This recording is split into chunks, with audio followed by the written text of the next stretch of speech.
భూమిని ధ్వంసం చేసినటువంటి ఫారెస్ట్ అధికారులపై చర్యలు తీసుకోవాలని 2006 అటవీ హక్కుల చట్టాన్ని అమలు చేయాలని గత 80 ఏళ్లుగా సాగు చేస్తున్నారు.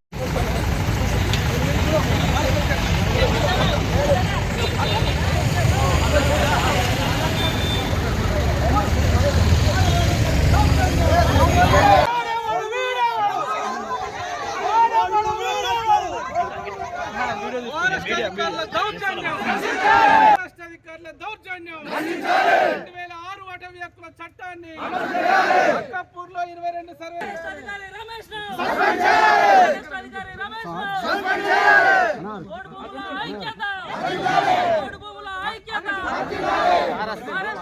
అందుకని ఎఫ్ఆర్ఓ గారు అత్యుత్సాహంతో ఇన్ఛార్జ్ ఎఫ్ఆర్ఓ గారు రేపు ఇంకా డిఎఫ్ఓ కావాలనుకుంటున్నాడో ఏమో తెలియదు, కానీ అత్యుత్సాహంతో ధ్వంసం చేయటం సరికాదు. వెంటనే వాళ్ళపైన అక్రమంగా పెట్టినటువంటి కేసులు బేషరతుగా దాన్ని ఎత్తేయాలా. అట్లాగే వీళ్ళకి సంబంధించినటువంటి భూములు అవసరమైతే ఇప్పటికే కాదని ఎంక్వైరీ చట్టాన్ని పేద దళిత రైతులపై ఫారెస్ట్ అధికారుల అక్రమ కేసులు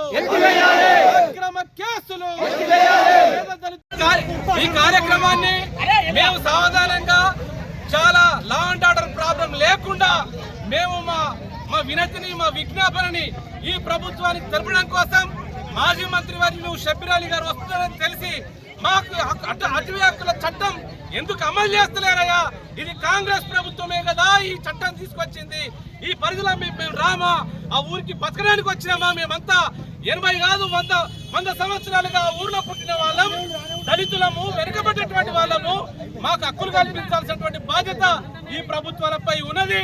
మేము రాస్తారోకో శాంతియుతంగా ఇస్తున్నాం. మా విన్నపాన్ని మీరు సావధానంగా అర్థం చేసుకొని ఈ సందర్భంగా మాకు హక్కులు కల్పించే విధంగా, సాగుకు అడ్డు రాకుండా ఫారెస్ట్ అధికారులకు ఆదేశం ఇచ్చే విధంగా ఇక్కడున్న పోలీసులు కూడా సహకరించాలని మేము విజ్ఞప్తి చేస్తున్నాం.